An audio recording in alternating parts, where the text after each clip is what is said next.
Okay, so here's part 2 actually in the box of the Insta360 GO 3S.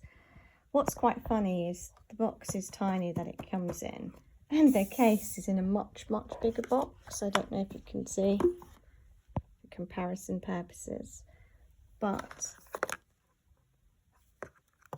that's the stand, that's the camera. It's quite small.